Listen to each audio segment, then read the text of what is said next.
తాకట్లో ఉన్న మీ బంగారాన్ని విడిపించి ఆ రోజు ఆన్లైన్ రేటుకి కొంటాం. Sharma gold company.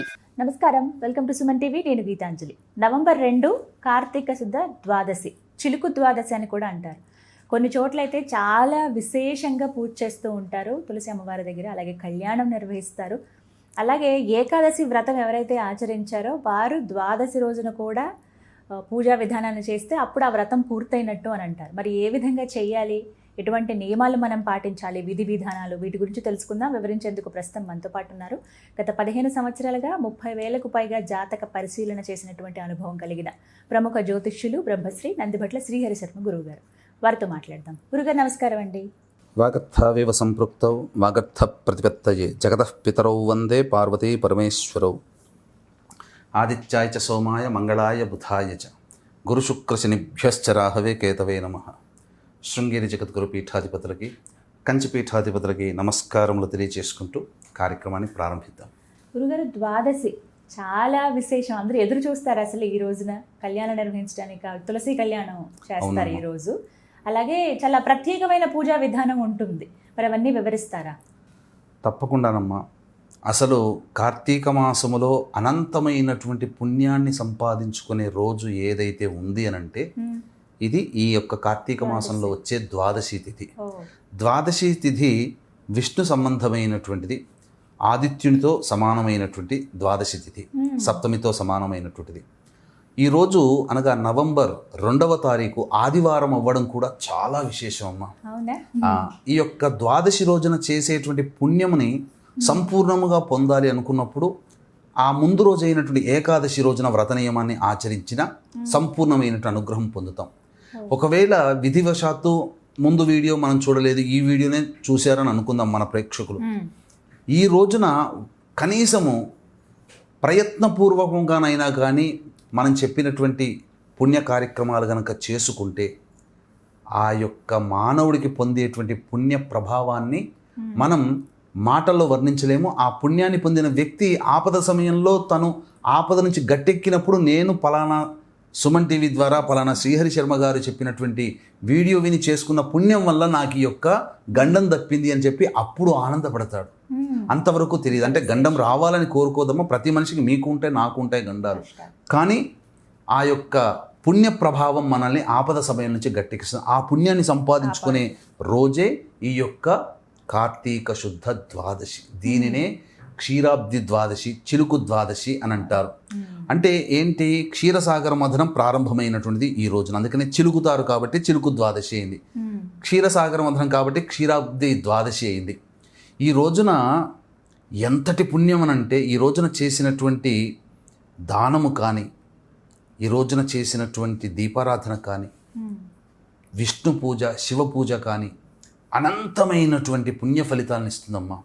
ఒక్క మాటలో చెప్పాలంటే కార్తీక మాసములో అనేక గ్రంథాలు పరిశీలన చేసిన తర్వాత ఈ ద్వాదశి మహత్యాన్ని విన్న తర్వాత మనసు పులకించిపోయి అసలు ఎప్పుడెప్పుడు ద్వాదశి వస్తుంది, ఎప్పుడు మనం పుణ్య కార్యక్రమం చేసుకోవాలన్న ఎదురు చూసేంత ఆ యొక్క కార్తీక శుద్ధ ద్వాదశి రోజున సూర్యోదయానికంటే ముందే నిద్రలేచి కాలకృత్యాదులు తీర్చుకొని చక్కగా ఇంట్లో దీపారాధన చేసి తులసి చెట్టు దగ్గర శంఖు చక్రం మరియు స్వస్తిక్ ఓంకార గుర్తులు, అష్టదళ పద్మం బియ్యపిండితో వేసి వాటికి చక్కగా గంధ పుష్పాక్షలతో అర్చన చేసి మధ్యలో ప్రమిద పెట్టి ఆ ప్రమిదలో ఆవు నేతి వేసి 3 ఒత్తులు దీపారాధన చేసి విష్ణు సహస్రనామ పారాయణం విధిగా చేయాలి.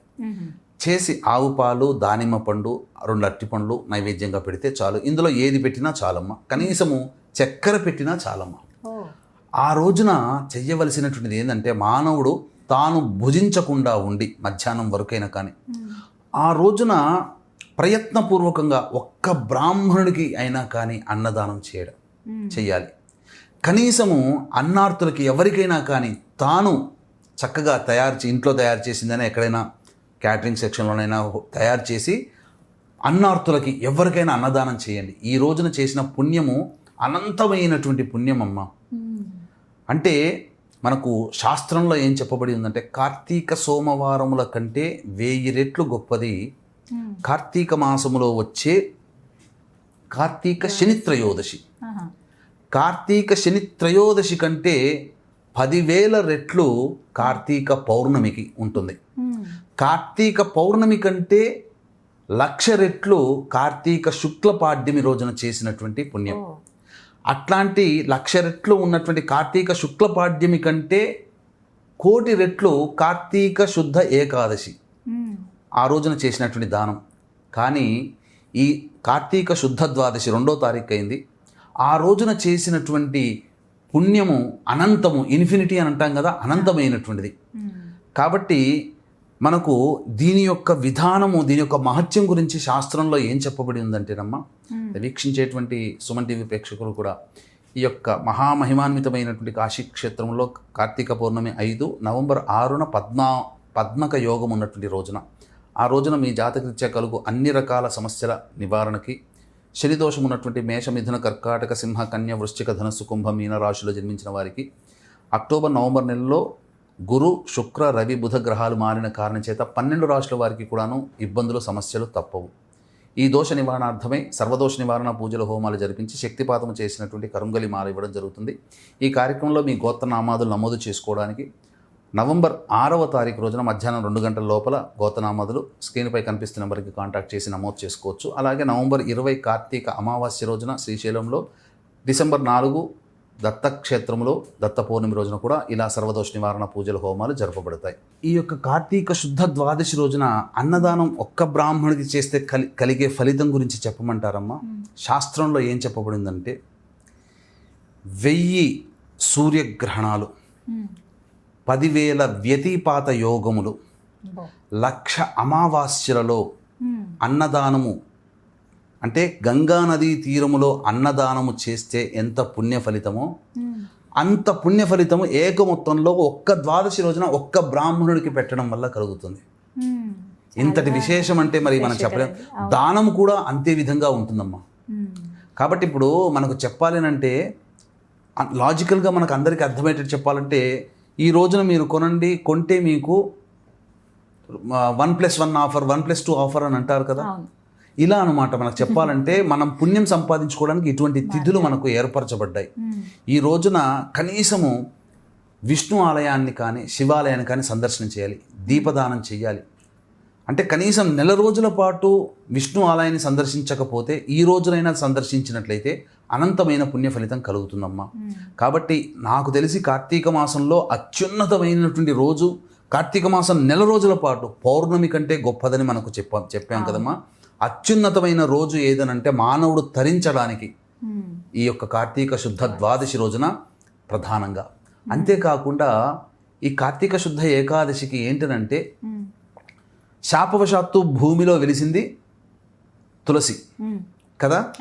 బ్రహ్మాది దేవతలతో లక్ష్మీ సమేతుడై ఆ యొక్క నారాయణుడు భూలోకానికి అవతరించి తులసిని కళ్యాణం ఆడేటువంటి రోజు ఈ రోజు.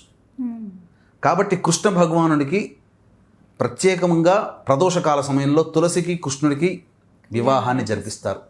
అంతేకాకుండా ఈ రోజున పాండురంగ విఠలుడు పండరీపురంలో ఉంది కదా, ఆ విఠలుడి యొక్క సన్నిధానంలో చాలా వైభవోపేతముగా జరుగుతుంది. అంతేకాకుండా ఈ రోజున చెప్పాలేనంటే కలియుగ దైవం శ్రీ వెంకటేశ్వర స్వామి వారి సన్నిధానంలో పుష్పయాగం జరుగుతుంది.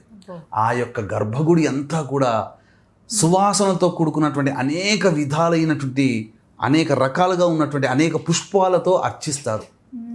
కాబట్టి అవకాశం ఉంటే ఈ యొక్క విధానంగా ఉండి ఆ రోజంతా కూడాను అన్నదానములు, వస్త్రదానములు చేస్తే వాంఛితార్థములు నెరవేరుతాయి.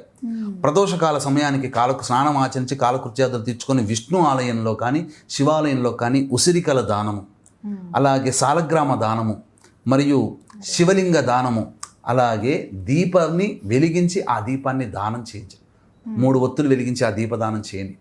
ఈ యొక్క పాపములు లెక్కించడానికి చిత్రగుప్తుడున్నాడు, వాటిని అమలు చేయడానికి యముడున్నాడు. కానీ ఇలాంటి పుణ్యతిథి రోజున పుణ్యాన్ని సంపాదించుకున్నటువంటి మానవుడి యొక్క పుణ్యాన్ని లెక్కించడానికి 33 కోట్ల దేవతలకి కూడాను తరము కానటువంటిది. ఆ దేవతలు అందరూ హర్షించి ఈ రోజున మనకు చేసుకున్నటువంటి పుణ్యవశాత్తు హర్షించి మనకు అమృతాది ఆనంద యోగాలు మనకు కలగజేస్తారు. ఇవన్నీ మాటల్లో చెప్పాలంటే ఎవరైనా కానీ వీక్షిస్తున్న ప్రేక్షకుల్లో మీరు ఆచరించండి, అనుభవించండి.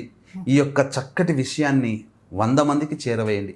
అందులో 10 మంది కనుక ఆచరిస్తే వాళ్ళు పొందిన పుణ్యంలో భగవంతుడు మీకు కొంత వాటా ఇస్తాడు అని చెప్పడంలో ఏమాత్రం సందేహం లేదు అని చెప్పవచ్చు. మొత్తంగా ఈ ద్వాదశి రోజున ఈ విధంగా పూజ చేయాలి. చేసుకోవాలి. చక్కగా వివరించారు గురువు గారు, ధన్యవాదాలండి. సర్వం శ్రీ ఉమామహేశ్వర పరబ్రహ్మార్పణమస్తు.